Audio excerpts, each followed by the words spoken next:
All right. Hello, everyone, and happy Friday. And I apologize for the wait. I originally was going to start this at 12:15, and it is a gray and rainy Friday where I am. And sometimes sleep just overtakes you. So I rested my head for a little bit, shut my eyes for a little bit, and when I woke up, it was 12:14. But fortunately, I had I'm sorry. Fortunately, I had started setting up the stream last night and this morning. So before I play the intro, hey, thank you to everyone who liked this stream before it started. That's always a good sign when there are likes on a stream before it gets started because that means people are looking forward to it and people are looking for it. Let me say that again. People are looking forward to it and people are looking for it. So today we're going to do a little bit of Black history. It is Black History Month. We are right in the middle. And we're going to do a little bit of physics, Black History Month and physics. And hopefully, these are discussions that we will be able to carry on throughout the year. Sometimes I think of ideas and then after the stream, more ideas come, and you never know. So we're going to focus on Dr. Sylvester Gates today, and maybe someday I'll get to meet Dr. Gates. You never know. Let me see who's here in the comment section. I think I know who it is. Oh, it's the Equalizer, Salty the Equalizer. Salty, thank you for being here. I'm going to play the intro. I'm going to share this on my original channel, and then I will get started, and then uh, I'll hop on and then I'll hop off because it's Friday and I have some more things to finish up before the weekend officially starts. So I'll see you on the other side of the intro.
All right. Hello, everyone, and welcome back to Big Discussions 76 Science and Technology. Let me take a sip here from my triple AS flask. It's so bright in here. I don't know if you guys can see that. Triple AS. Triple AS stands for the American Association for the Advancement of Science. I think that's right. I don't want to misadvertise. Let me look that up really quickly. I just joined the society, so I should know. And if I'm gonna talk about them online, I should be pretty accurate. Give me a second here. I'm still waking up from my nap. When you're waking up from your nap, sometimes your mind is slow to warm up as well. So triple AS stands for the American Association for the Advancement of Science.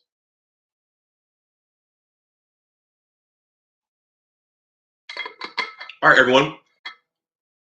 For this Friday lunchtime stream, we're going to do a little bit of Black history. And hopefully, this will be the first of many discussions on Dr. Gates. And shoot, maybe even one day I'll get to meet and interview Dr. Gates. So, how did this idea materialize in my mind? Well, it materialized in my mind actually last year. I was doing a stream on the Black astronauts. I simulcasted here and over on my original channel. And one of my consistent messages throughout all of my YouTubing is that imaging matters and messaging matters as well. So it turns out that there are several Black astronauts, and I'm in the wrong folder here. Give me a second.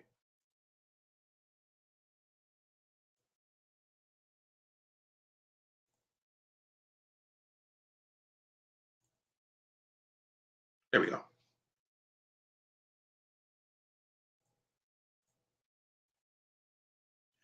It turns out that NASA has a long line of Black astronauts. And one of the problematic things about Black History Month, you guys can look this up online. I think those are PDFs. They come from NASA, but you can find those on the NASA site via a simple Google search, and you can find that stream here in my library.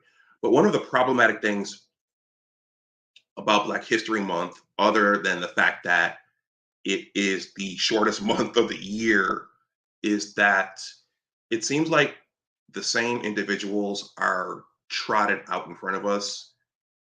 Thinking about civil rights leaders, athletes, entertainers, politicians, clergy people, slaves. Those are the individuals who are always trotted out in front of us, and those are the people that we associate with our history. And the problem with that is that that's that's what this becomes. Oh, Mike Rizzi. I'm sorry. No, I don't have him here. No, no, no. I haven't met Dr. Gates. So I apologize if you were expecting to see him, but this is just. And maybe one day I'll get him. Maybe one day I think he's here in the DMV. So at some point, maybe someone will see this, or maybe I will run into him somewhere, and maybe I can bring him here, or maybe I can go to his office and talk to him. So my apologies if you were expecting that. So where was I? Yeah, Salchi noted these fine ladies right here. Well, MLK is not a lady, but these individuals, MLK, Rosa Parks, and Harriet Tubman. Those are the individuals we think about in terms of Black history. We don't think about our scientists, our innovators, our inventors, our entrepreneurs. We don't think about those people, and those people, arguably, their example could help empower our people in a very, very meaningful way. Especially our young people, those individuals I just uh, discussed. Those people, kids who follow in those footsteps, could go on to become captains of industry or notable inventors and entrepreneurs and scientists themselves. But we rarely, rarely hear about these people. And that's the other thing. Aquateki says, show our engineers and scientists some love. Yep. So that's the other thing. The STEM acronym is very, very broad. Okay. And last week when I was at my day job, there was an aerospace meeting taking place in one of the common buildings. So these were our space tech, our space companies, our aerospace companies. They're all figuring out, I guess, how to go to Mars and do all those different things, put satellites up in orbit. And I met a woman there, and I was telling her about some of the things that I do, and that I am a bit of a STEM advocate and well, a small science influencer myself. And one of the things she does in her circle is she's a bit of a STEM advocate too. And she stated that most of our kids, when they think about science, the only thing they think about is medical school. So a lot of kids of color, when they think of science, technology, engineering, and mathematics, they typically only think about medical school and going on to become medical doctors. Well, it was like that for me as well. And that's in large part because of the imaging and the messaging. When I was growing up, I think we had some lessons on uh, Charles Drew and George Washington Carver, but not really anyone else. When I was growing up, there was no discussion of Percy Julian. And Percy Julian was Percy Julian was a badass in terms of, I'm saying that respectfully, in terms of the things that he was able to get done and his contributions to science and his contributions to the world. He was a real heavy hitter. And then he went on to get involved in civil rights and social issues as well. Let me pull up Percy's picture really quickly for those of you who don't know. And I created content on Percy Julian last year as well. This is a picture of him working in the lab, and this is the picture of Percy Julian after he started his own company. So this is him early on, and this is him as an older man. Okay, and I'm gonna be really quick with this, and I'm gonna sum this up and move on. But he basically figured out how to use chemical structures or products from plants. He figured out how to use products from plants to create synthetic hormones. So that allowed for hormone treatments, and it brought down the costs for medications for things like rheumatoid arthritis, because up to that point they were getting the cortisone treatments, the cortisone, they were getting it from animals. So it's more cost effective to create the medicines from plants. You can grow lots of plants and get what you need from the plants, but it's more cost effective to do it that way than to get the cortisone you need from animals. So he, in large part, was responsible for figuring out how to get those materials from plants. Okay, so let's talk about physics. Rael's here. Thank you, Rael. Rael, hey, shout out to Rael. Rael's the one who turned me on to Reginald Lewis. So whenever I get the chance now, I bang the Reginald Lewis drum. And I think that that's another important individual who needs to be out in the forefront, not just for Black History Month, but just in general. So, Rael, thank you for stopping through. Salchi, also, thank you, Salchi, for the Cash App. If anyone wants to make a donation to the channel, my Cash App and PayPal are here. I don't have AdSense or Super Chat over here yet. I think I'll get there someday. Okay, let's talk a little bit about physics. Physics is considered, let me find my physics slide.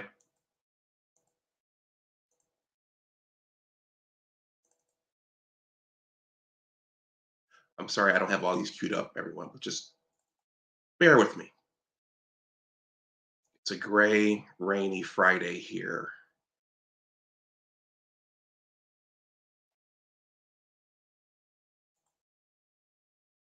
That one, and here it is. Okay, physics. Physics is considered the grandfather of all the other sciences. So it's considered the grandfather of biology. I have a background in the biomedical sciences and also chemistry. And as I looked back at my graduate research in terms of the instruments and the way we collected our data, everything involved physics. I'm thinking about the microtiter plate reader. I'm thinking about the high performance liquid chromatography device. I'm thinking about the mass spectrometer, the orbital shaker for cells. Everything involved physics. Now, what you guys might not expect or suspect is that Dr. Dunbar actually struggled with physics early on. Everybody, hold on for a second, all right?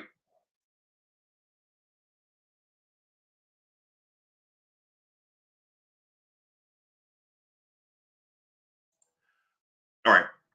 I am doing some house sitting and there are animals here. So if you hear a little bit of activity in the background, that's what that is.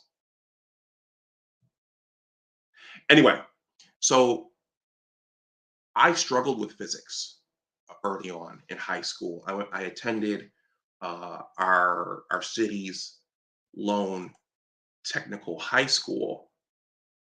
I majored in biotechnology. We had majors, and I struggled with physics. I didn't understand it.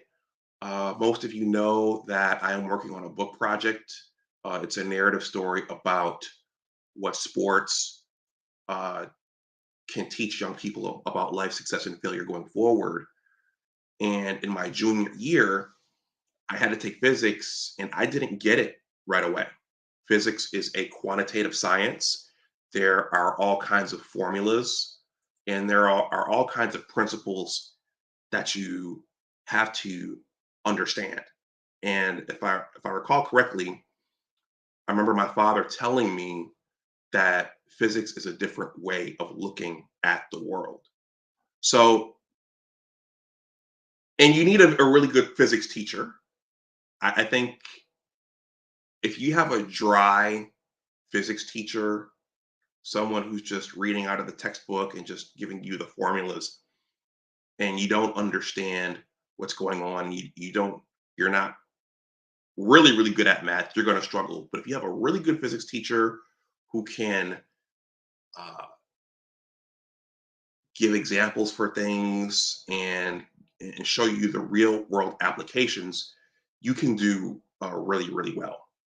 But I just wanted to say that I'm just saying this to say that I struggled in this course initially, and then I realized and I understood by the time I got to college that there's a formula for everything, and that you just have to sit down and do the calculations, and you have to practice your physics.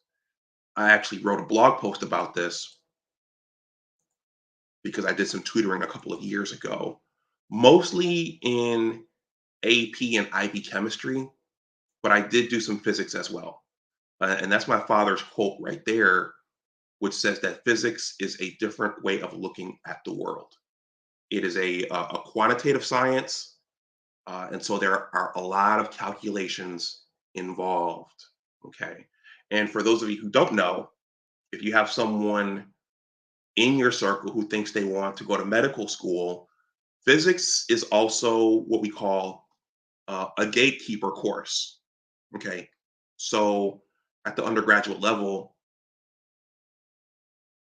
even in a pre-med program, one of your prerequisite courses is physics. So a lot of students wash out of that medical track because they struggle with physics. So it's a good science. It's a cool science once you discover it and once you figure out what to do. But for a lot of students, they wash out. Okay, that's my short introduction to physics. So again, so growing up, I didn't know of any Black physicists. I didn't know that they were out there. I didn't know what the science was about, and it's something that I gradually learned as I went along. But I think that in the effort to get more uh, kids of color involved in the STEMs, we have to get these images out more readily, and we have to get them out much earlier. Okay. So Dr. Sylvester James Gates. How did I find out about Dr. Sylvester James Gates? Well, last year when I did my stream on the Black astronauts, I actually used Dr. Neil deGrasse Tyson as an introduction to the Black astronauts. So when you think about space travel, when you think about aerospace, that's all physics. When you think about astronomy and astrophysics and exoplanets and black holes, that's all physics. Okay, there's physics all throughout that. So I used Dr. Neil deGrasse Tyson as an intro to that discussion. And well, someone, if you go back and look at that stream underneath, there was someone who had some criticisms for Dr. Neil deGrasse Tyson and said that, you know, he is he's been shoved out front by pop culture, but he's not very well accomplished. He's the black face that's been put out in front of us, and there are other black physicists and scientists you should be covering. So someone made that comment underneath that stream if you go take a look back at it. And then during the stream, someone else pointed out another notable Black physicist is Dr. Sylvester James Gates. So that's why I found out about this gentleman. I wanted to shout out the individual who first put the name in my chat. I didn't have time to go back and look at that stream, but I will go back to that stream and I'll acknowledge whoever that gentleman was who turned me on to Dr. Sylvester James Gates. Salchi says Dr. Sylvester James Gates Jr. is the Clark Leadership Chair in Science at the University of Maryland. Yeah, he's pretty well accomplished himself in terms of his training. Miss KP Bailey has stopped through. Miss KP Bailey, it's always good to see you. Thank you for stopping through as well. I love your natural hair. Very, very, very, very beautiful. Okay. So I have two links queued up here. One of them I'm going to go through pretty quickly. It gives an overview of several Black physicists. And then the second one is actually an actual interview with Dr. Gates himself. And then I'm going to wrap this stream up. I don't want to make this too long. I have some other things to do today. Let me rehydrate here. Please continue to comment in the chat.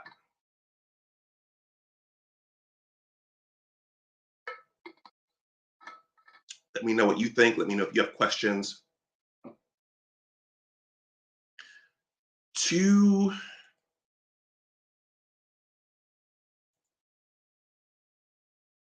Black physicists have actually been portrayed in pop culture. Let me see if I can find this picture for you all really, really quickly. And I noted this in my Black astronauts stream last year. Let me see.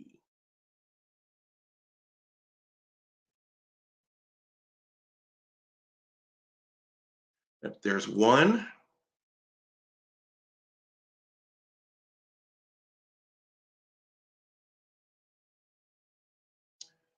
and where's the other one?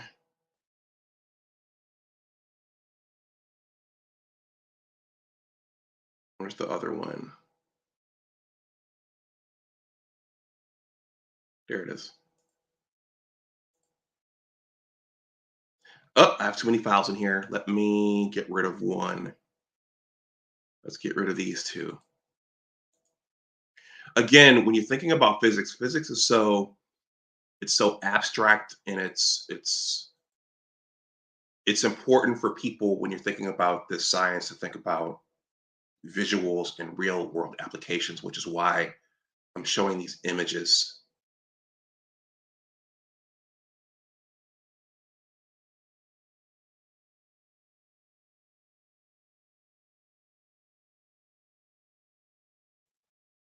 There's one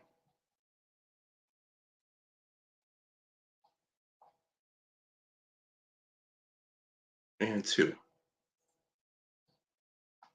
You can only load a certain number, I think it's 100 images on StreamYard in your backstage. So we all know that a really, really good movie was Hidden Figures that starred Janelle Monáe, Taraji P. Henson, and Octavia Spencer. Last year during the stream, I said Octavia Butler, and someone was nice enough to correct me during the stream, so it was Octavia Spencer. Uh, that was all about physics. Katherine Jackson, I believe Taraji P. Henson played her, and they showed her making the calculations for the Earth orbit. I think it was. I don't think it was the moon landing, but it was the Earth orbit. But they showed her on the chalkboard or at her desk going over all the calculations, and she played a critical role in that mission. But that was all physics. And then in The Martian, Chiwetel Ejiofor played the NASA, I believe it was the NASA administrator in that movie, but it was Donald Glover in The Martian. Donald Glover ran all the calculations so that the Hermes could go back and rescue Matt Damon. So there was physics all in that as well, and there were Black people featured in those roles making those calculations, which I thought was powerful.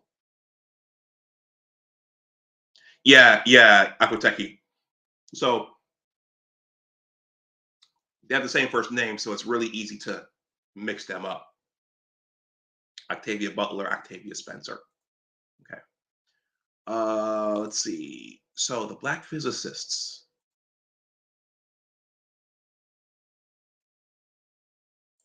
I'm just going to skim over this one. I'm not going to spend a lot of time on this one. But I found this online, and this is entitled uh, Influential Black Physicists. And this is off of Academic Influence. So there you see Dr. Neil deGrasse Tyson. He's right there, front and center. The lady next to him in the glasses, we're going to find out who that is. I'm not as familiar with her. There's Dr. Sylvester um, James Gates, and that's Mae Jemison next to him. I know that Mae Jemison, according to this NASA right up here, it states that she has a medical background, but I guess she has a physics background as well. So I'm just going to skim over this. There's a brief blurb at the beginning, I think, that I'll read, but I'm just going to skim through this one. And I'm going to dedicate the rest of the stream to Dr. Gates. Okay.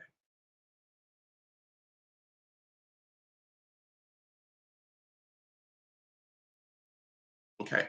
This reads, Physics is one of the oldest disciplines and is still seen as foundational for all other areas of science. So that's why they call it the grandfather of all the sciences. Among those on our list of influential Black physicists are people who make discoveries in areas such as nuclear power, semiconductors, medicine, astronomy, and more. Physicists who achieve a high degree of influence do so by making breakthroughs and by mentoring younger scientists. Physicists are people who study matter and energy. This includes the motion and properties of physical objects and the properties of waves and states of matter. Physicists analyze and predict the behavior of the physical world by making mathematical models and often work with engineers and those in other fields to develop useful devices. Solid state physicists, also known as condensed matter physicists, study the properties of materials, particularly the materials we need to operate our computers and devices. Medical physicists apply physics to the needs of medicine and develop the technical foundations of radiology and nuclear medicine. These are just two of the many physics related subfields that prospective physicists might consider studying. So, again, no matter which aspect of science you're in, physics touches everything. While many important advances in the field of physics have been made by Black physicists, the number of college degrees awarded to Black people in the discipline of physics remains fairly low. According to the American Physicists Society, the number is around 3% of the total physics degrees awarded in the United States. In fact, the numbers have worsened over time. Okay, so I mentioned that physics is a gatekeeper course for medicine, right? And I also mentioned that you need the right physics teachers to turn you onto it and get you excited about it, because otherwise it's very abstract and it's very nebulous in terms of what it is. Okay, so it's not initially, if you don't understand it, it's not the sexiest science. It's just not. So you really need to know and you really need to see what the real world applications are, and you need really good teachers to teach you this at an early age. The other thing that blocks a lot of students and causes a lot of students to fall out from it is that it is math intensive. So there are a lot of calculations in physics. It's a quantitative science. It's not about memorization. You memorize the principles, but there are a lot of calculations involved, and that causes a lot of students to wash out early, particularly students of color.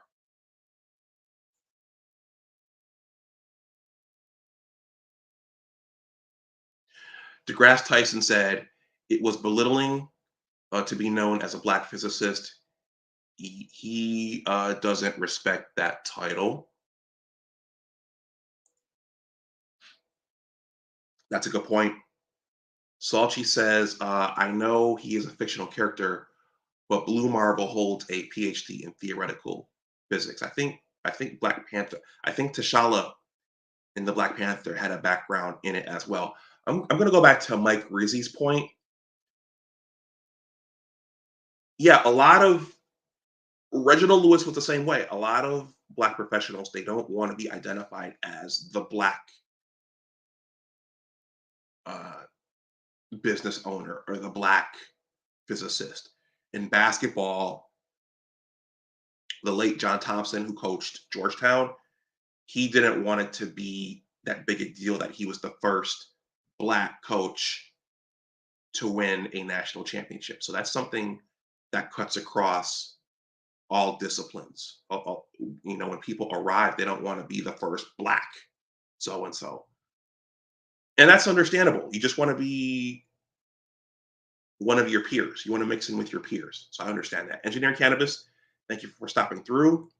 He's probably done quite a bit of physics himself. He says physics is the storyteller of the universe. Now, when I was at Michigan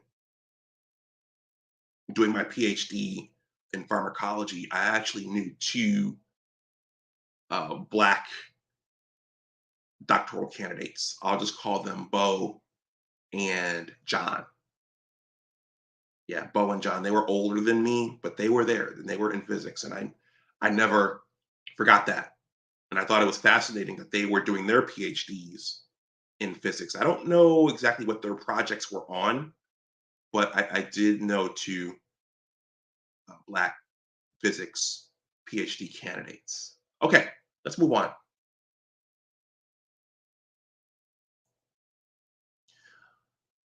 According to Forbes, Black Americans earn more than twice as many STEM degrees as they did 20 years ago. But in physics, the percentage of Black Americans earning bachelor's degrees has plummeted over that same interval.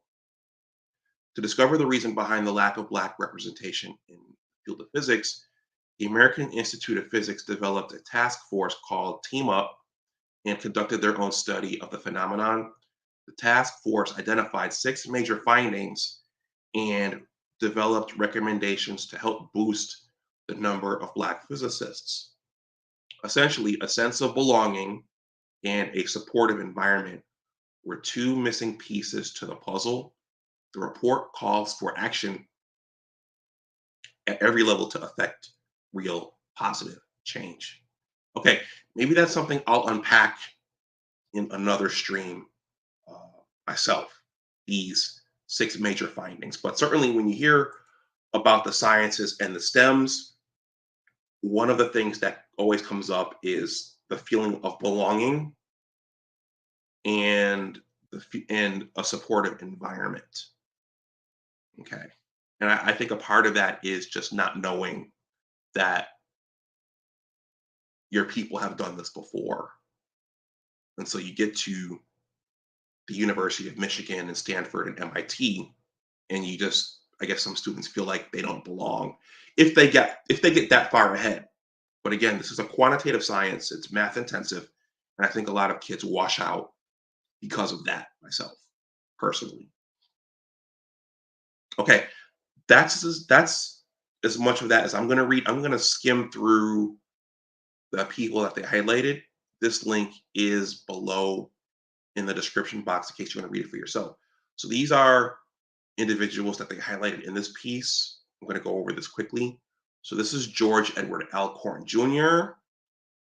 Herman Branson is not pictured. George Robert Carruthers is not pictured. James C. Davenport is not pictured. And that's Njima Fraser. Dr. Sylvester James Gates. I want to talk about him a little bit more. Meredith Gordine, she's not pictured. Hadia Nicole Green, not pictured. That's Warren Elliott Henry. That woman I did not recognize. That's Shirley Ann Jackson. There's Mae Jemison. Katherine Johnson. Earlier I called her Katherine Jackson. It's Katherine Johnson. Willetta Green Johnson. Ronald Mallett. Walter E. Massey. Homer Neal. Wow, a lot of these people are not pictured. Arlie Petters. I'm not sure if that's Petters or Peters. Carl A. Rouse. Alan Sessoms. Milton Dean Slaughter. James H. Stith. Valerie Thomas. And Dr. Neil deGrasse Tyson. He might not he might not want to be listed in this group on this link. Arthur B.C. Walker Jr.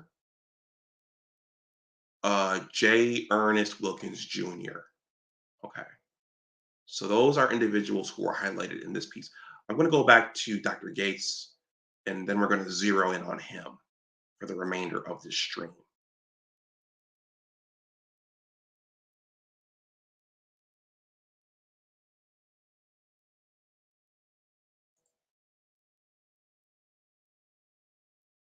Okay, Dr. Sylvester James Gates. So, why is Sylvester James Gates influential? Can you all see that? Yep.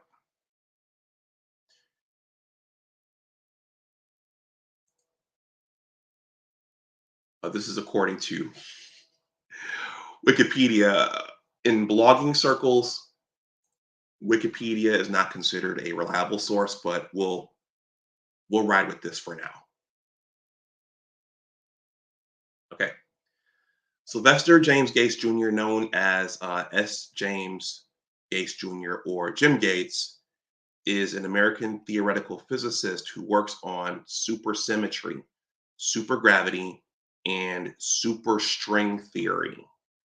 He retired from the physics department and Center for Fundamental Physics at the University of Maryland College of Computer, Mathematical, and Natural Sciences in 2017.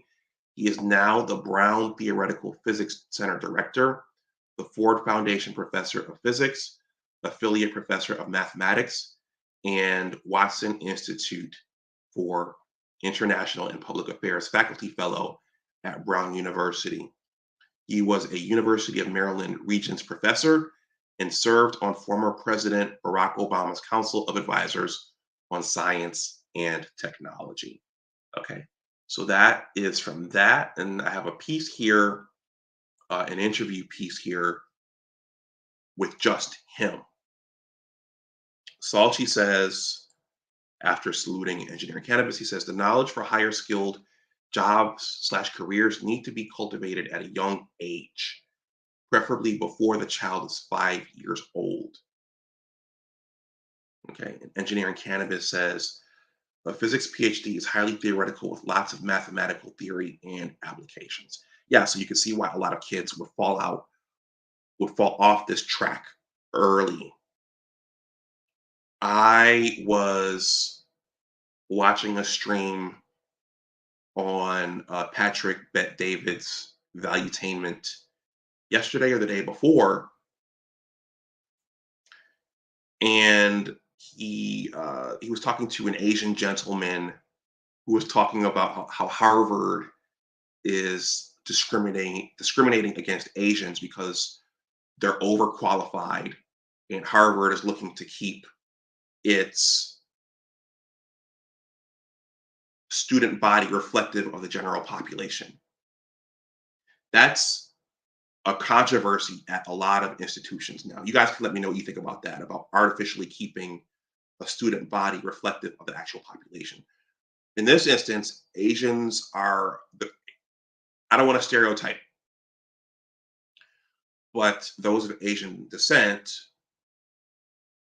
academically, they do really well. And so if you were just to allow them into schools on their merits, your student body would be disproportionately Asian. So schools are fixing, so they're not letting, a lot of schools are not letting in theory, the number of Asian students that they should because they would be overrepresented and other ethnic groups will be left out. But anyway, in that stream, he talked about why that occurs and the fact that they work really, really hard. And that's why they outcompete every other ethnic group. So that's in large part why you see them excel at the sciences more so than other groups. I don't know, how did I get on that point? Oh, Salty, your point on the knowledge for higher skill jobs slash careers needs to be cultivated at a young age, preferably before the child is 5. Yeah, well, the problem is the environment and culture. So if you're in an environment and culture that's not stressing those things, yeah, then those kids are not going to take an interest in that early, or even know what physics is, or even know who Neil deGrasse Tyson or Dr. Sylvester James Gates is. So a lot of this is culture and environment. Yeah. And that's an early lesson my father taught me regarding the amount of time the different ethnic groups spend studying and doing their work. And even 30 years ago, he said, yeah, the Asian kids were right at the top and everyone else was below them. Okay, that's a different stream. Salchi, thank you for pointing this out. Asian men and women earn the highest median incomes. Okay. This article, and that's worth covering in a stream all its own. So this article talks about Dr. Gates and science and faith. If you're just coming in, please hit that like button. The likes are free. If you want to donate something to the stream and to the channel, that information is here. And if you're new, please consider subscribing. Okay, this is a short piece. It's a Q&A. I'm going to read through this. I promise we won't be here. We will not be here for 2 more hours because I have to hop off. But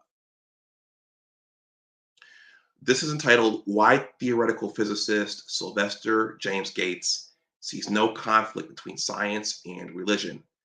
Quote, I got used to the idea that questions had answers. There's Dr. Gates right there. This is from the Smithsonian Magazine. Okay. And for those of you not in the science world, that science versus religion, that is a point of contention in itself, especially when you think about creationalism and Darwinism and evolution, Adam and Eve. Yeah, science and religion often butt heads. Okay, this reads as follows, and please keep letting me know what you think in the chat there. An active proponent of education, diversity, and communication, Sylvester James Gates is known for both his research in theoretical physics and his commitment to increasing diversity in his field.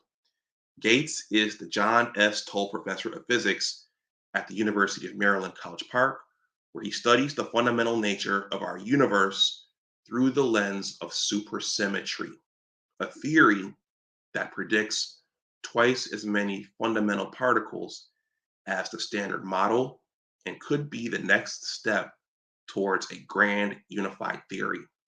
He's also the first African American to hold an endowed chair position in physics at a major research university in the United States. Okay. The cool thing about this channel is I'm learning as you guys learn, so we're all learning.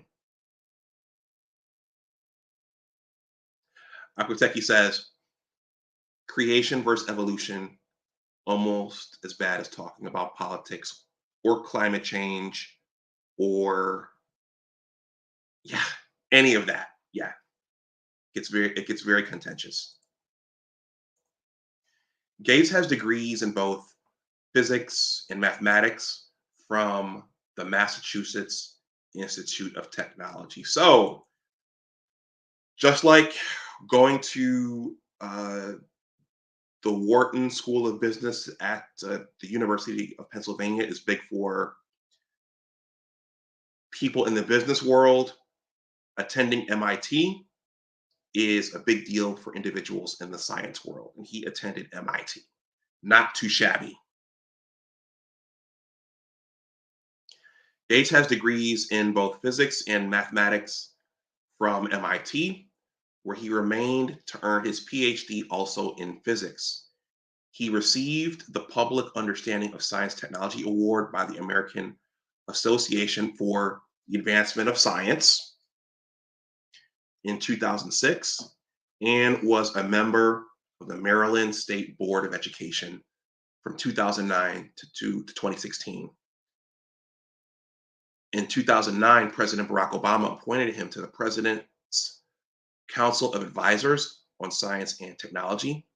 And in 2013, he was awarded the National Medal of Science for his outstanding contributions to the field of physics.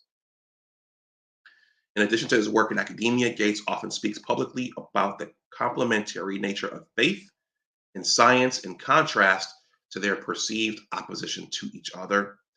Villanova awarded him the 2013 Mendel Medal, named after the 19th century friar and scientist Gregor Mendel, for working to demonstrate through his life as a scientist that there is no intrinsic conflict between science and religion. You can hear more about his ideas on faith and belief here and find out more about him as a scientist and individual here. Everyone, this link is below in the description box in case you want to investigate those links before I have a chance to investigate them myself.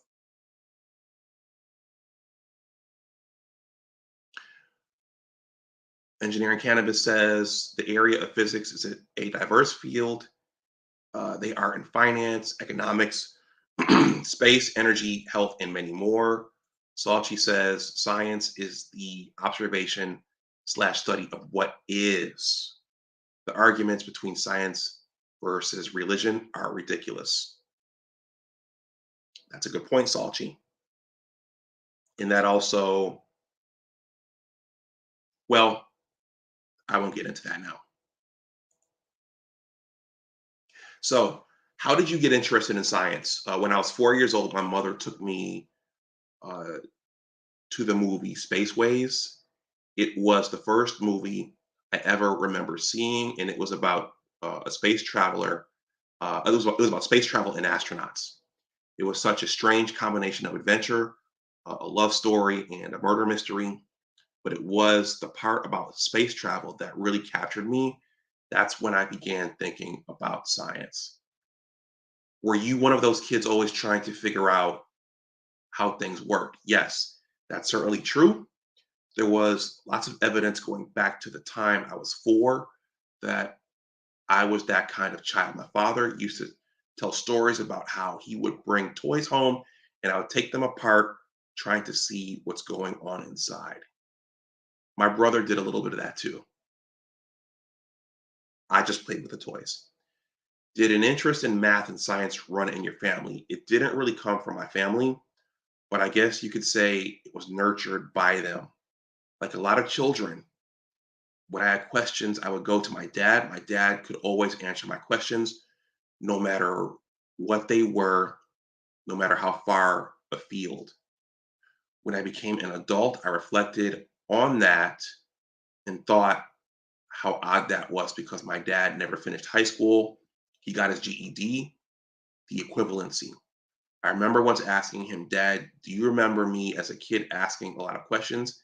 And he said, Yes. I said, You always had answers for everything. And he said, Yes.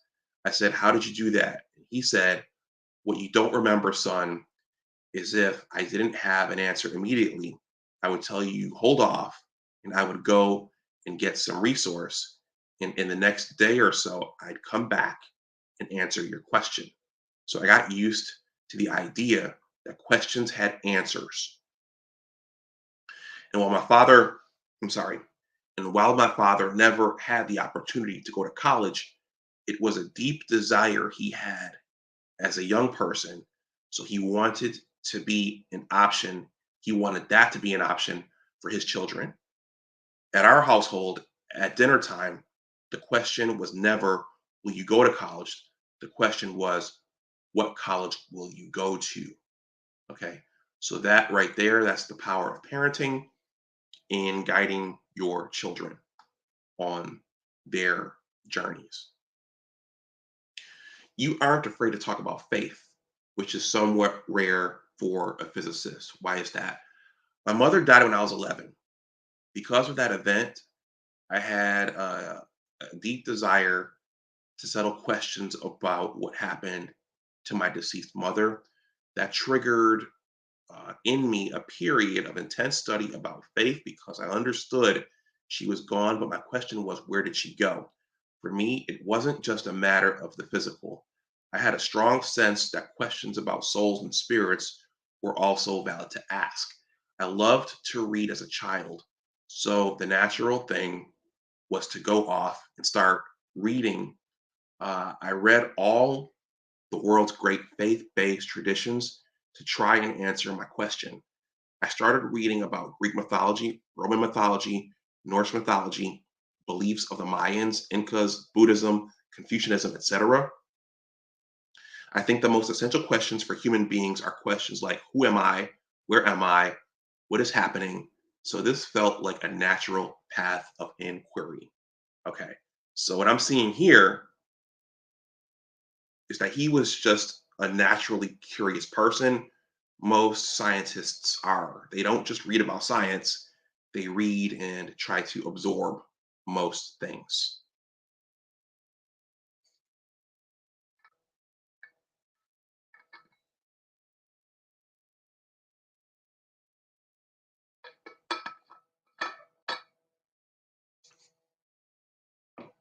Salchi says,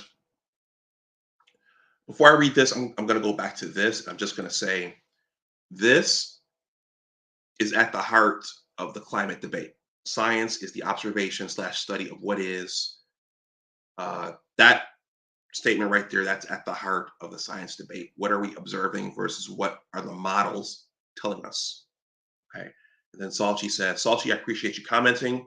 He says, the test of a first rate intelligence, or the test of first rate intelligence, is the ability to hold two opposing ideas in the mind at the same time and still retain the ability to function. Yet, Salchi, thank you for pointing that out. That's from F. Scott Fitzgerald. How many people are lacking that today? If you present the opposing idea to what they think and feel, yeah, a lot of people today cannot handle that. Aquateki, thank you for the Cash App. I always appreciate the support. We are almost done here. Okay. This might be the most important part of the interview. How did you get drawn into physics in particular? There was a particular individual associated with my coming to understand that it wasn't all science that I wanted to do, but instead only physics. It was a gentleman by the name of Mr. Freeman Coney. He was one of the physics teachers. I'm sorry, he was the physics teacher at Jones High School, a historically Black high school in Orlando. He had an actual undergraduate degree in physics, so I learned high school physics from someone who had a deep mastery of the subject. 2 weeks into the course, I knew that's what I wanted to do. See, you have to have the right teacher to get hooked into this. One day in class, Mr. Coney performed an experiment where he took essentially a meter stick that was attached to the front of the board. He tilted the board, which had a small ball attached to it, a golf ball or something like that. We had a stopwatch, and he showed that the ball, I'm sorry, we had a stopwatch, and he showed that the distance the ball travels as it rolls down the board is proportional to the square of the time on the stopwatch. That is the only piece of real magic I have ever seen in my life because for me, mathematics is an element of the imagination. It is, by that definition at least, something that resides between my ears. It's one of the apps I run in my head. To see mathematics describe something in the world outside of my ears means that it's also around us in some profound sense. I recognized that at age 16 in this physics class. I was very comfortable building worlds in my head already, but now to understand that some of these constructs between my ears had something to do with the world around me, that was stunning. For me, it was a little bit like waking up and finding yourself in Hogwarts, where you find out suddenly that the incantations that you learned from books affect the world around you. I started laughing because Hogwarts is in the news a lot lately. And as I'm reading this, I'm thinking about Ant-Man and the Wasp, Quantum Mania as well, which I plan to go see this weekend. Engineering Cannabis says the work of discovering the origins of the Chinese spy balloons and where these flying objects originated hovering around the US is the role of a physicist. And Salchi says, please support our scholars. They have risen the bar in our offline and online spaces. Thank you, Salchi. You study both mathematics and physics before moving into theoretical physics. These fields often revolve around questions that take years, if not decades, to answer, or that can't be answered at all. Was that a stark contrast to growing up with your dad and the sense that all questions were answerable? Not really. When one matures, the first thing you come to understand is limits. There are limits to what humans can do. There are limits to what any one person can do in a lifetime. What my dad did for me was get me into the mode of thinking that when you have questions, you should also go through the process of seeking answers. So I never found that distressing. Your research focuses on supersymmetry, which speaks a lot to the fundamental nature of the universe.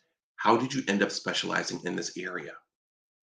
I always knew I wanted to make my living on the boundary of mathematics and physics because what drew me into thinking about physics was that magical incantation like property of mathematics in the realm of physics. That's theoretical physics.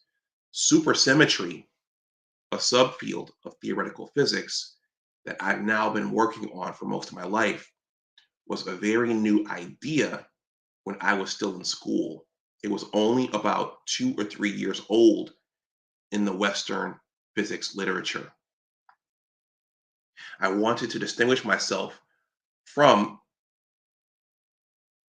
other people who were doing science at MIT. In fact, there was no one else at MIT in 1975 who had any interest in this idea of supersymmetry in the physics department or any other department.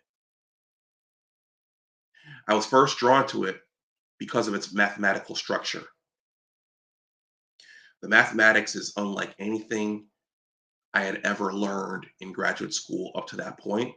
I also realized that it had an astounding implication that it's possible that more forms of matter and energy exist than I had ever learned in any class. These two things convinced me that this was a place that I could possibly make a contribution to science. Okay, everyone, the link is below in the description box. There's a video here. I'm not going to play it. I don't want a copyright strike or anything, but I will take a look at this afterwards because I'm still very unfamiliar with Dr. Gates and his work, and I'm unfamiliar with this area of supersymmetry. So the link is below in the description box. I am almost done. Let's see. Okay. In science, both mathematics and physics play large roles in describing and probing the earliest stages of our universe. But some people view the question of where our universe came from as the sole domain of faith or religion. What do you think about how science and faith are often pitted against each other? This gets back to what me and some of you guys in the chat were just talking about. I've never found a schism in my life between doing science and having religious beliefs. Evolutionary biologist Stephen Jay Gould explains why faith and science don't conflict using the phrase non overlapping magisteria. I find this idea fascinating because if it's correct, there ought to be mechanisms in each sphere of belief, whether it's in faith or in science, that are responsible for this property of the non overlapping attribute. I spent some years thinking about it, and it occurred to me that science seems to have one such mechanism. In science, not only do we tell people our best estimation about what's going on in the universe, we also pay rigorous attention to what we don't know. This is quantified in science as what are called error bars or confidence bars. We pay just as much attention to these uncertainties as we pay to the measured values of things around us. And there will always be uncertainty in any argument based on science. Okay, guys. Well, you know what? I'm going to come back to that. That's interesting in the context of faith because just as there will be uncertainty in any belief we may have, we will also have uncertainty in any disbelief we have. In my mind, this is the protection mechanism that science has built into it so that it does not intrude into faith based belief systems. In religion, there's a different protection mechanism.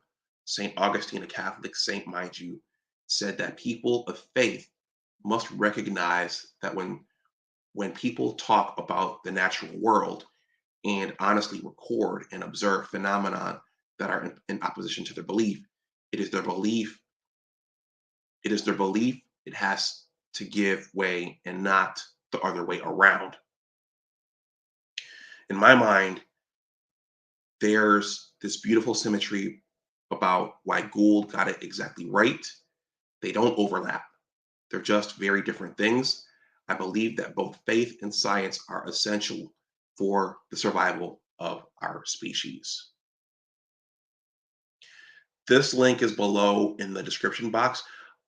I will be thinking about that for a little while, what he said about faith and uncertainty and error bars and standard deviations. What I was going to say, I'm going to wrap this up, going back to the climate debate. This is at the heart of the climate debate as I see it, because it's theorized that the um, the pro climate change side has turned into a bit of an orthodoxy, right? Where there's 100% certainty of what's happening. And then the other side seems to be more open to the uncertainties. So so there's 100% certainty and then there's uncertainty, which uncertainty is a part of science. You always have to consider and take into account what you don't know and what the other possibilities may be. And I think that's at the heart of that quote that Salty just shared in terms of holding two different ideas in your mind at the same time. That's at the heart, I think, that dynamic there. That's at the heart of a lot of the ills and ailments of our society and civilizations right now. So this is very, very interesting. Okay, we're just over an hour, and I need to wrap this up. So everyone, that's a little bit about Dr. Sylvester James Gates Jr. There's a lot there. There's a lot in this interview. There's a lot in the previous link that I just showed. And I just wanted to do a Black History stream on him because someone pointed him out to me last year when I did my stream on the Black astronauts. And I mentioned Dr. Neil deGrasse Tyson. Someone said, "Hey, what about uh, Dr. Sylvester James Gates? You should highlight him as well." And I'm glad that person brought that to my attention, and I'm glad that I did. And whoever that person is, I'm going to look back at that stream and give you attribution in the comment section below. Engineering cannabis, and I'm careful talking about the climate change thing, but it's very fascinating, and it's a world all in itself.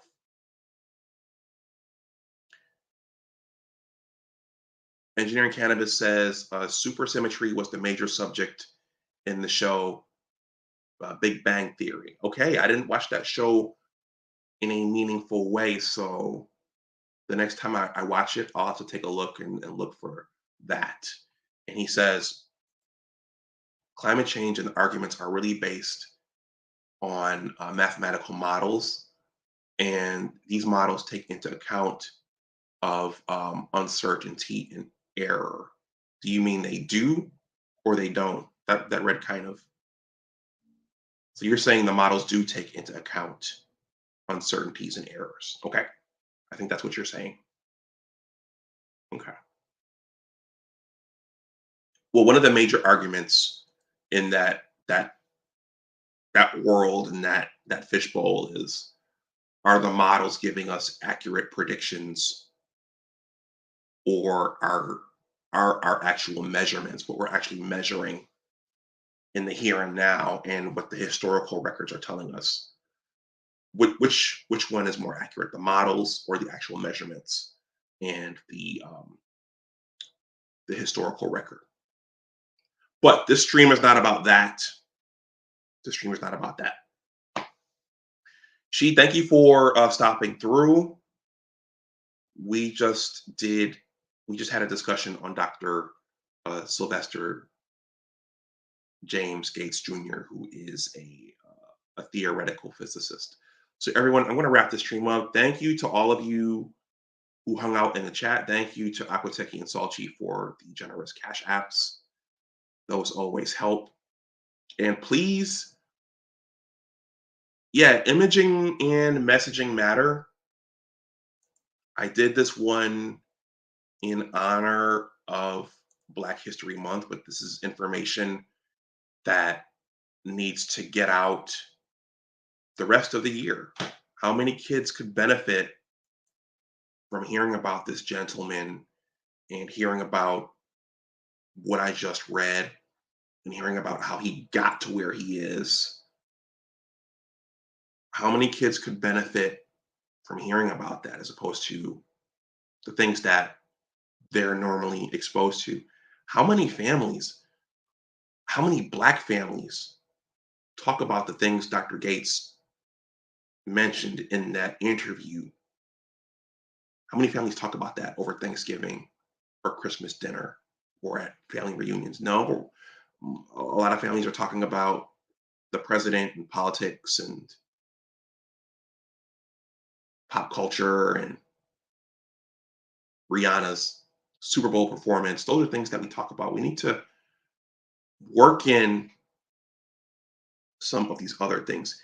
And how many kids, if they knew about this stuff at an early age, as Salchi suggested, how many of those kids would go into aerospace or start their own companies or start running their own machine learning applications, or maybe how many would start designing their own machine learning applications?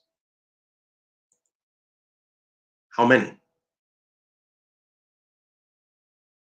So our history matters, and the imaging and the messaging matters. Alicia, thank you for stopping through. I always appreciate the support, and I appreciate the support from everyone. All right, everyone, I have to get back to my 9 to 5 and other matters that I have to tend to here. So thank you, everyone, again for your support. I'm going to wrap this up.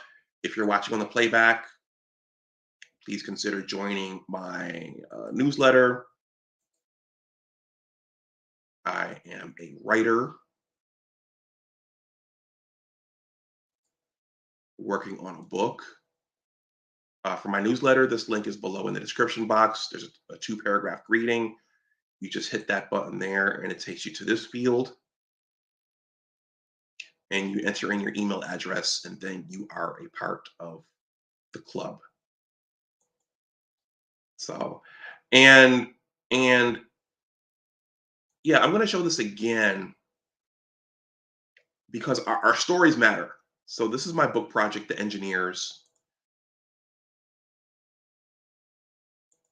And part of this story, to play interscholastic sports, well, at least at our high school, we were expected to be student athletes. So you were expected to do your schoolwork, and you were expected to compete in your sport. And if you didn't do your schoolwork, you couldn't compete. But my junior year, I struggled with physics. I didn't get it. I had a hard time in physics. I think the first semester I got 60 something. And then the second semester, it it elevated into the 70s. And then, and this is in one of the chapters of my book, by the end of the year, I started to understand what was going on.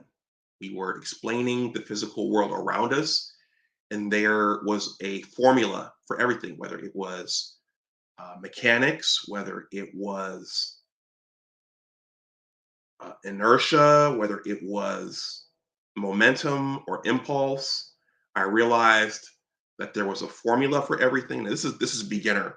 This is beginner physics, but there was a formula for everything, and there were some constants that you needed to know. Most of the problems most of the problems were word problems where you had to read and comprehend the scenario they were playing out for you. It could have been a football being thrown. It could have been a rock being dropped off a cliff. It could have been a spaceship taking off from the surface. But you had to read the problem and kind of picture the cartoon in your mind, and you had to take the variables that they were giving you, and you had to think about what the formula was to use for that problem. Plug in the constants, plug in the variables they gave you, and do the algebra on your calculator, and then boom, you had the answer. That was it. That was it. That was what junior our junior year physics was, and it was the same way in undergrad. You just had to understand what was going on, and then I just realized as well, if you have a hard time doing algebra, or if you couldn't even read, then you probably wouldn't have done well in our physics class or any physics class today, because you have to read and comprehend the problem. So this gets back to Black boys having a low reading proficiency. If those boys can't read, they can't even do physics problems, because it's all reading comprehension and then doing the mathematics. So Salchi says you would be labeled as corny or a square for being smart. In a lot of our communities, yeah, I think that holds a lot of kids back. And that social pressure can act as a barrier for entry. And that's unfortunate. All right, everyone, I am going to wrap this up. Once again, if you're new, please like, share, and subscribe. If you want to donate something to the channel, that information is below in the description box. Please consider joining my newsletter.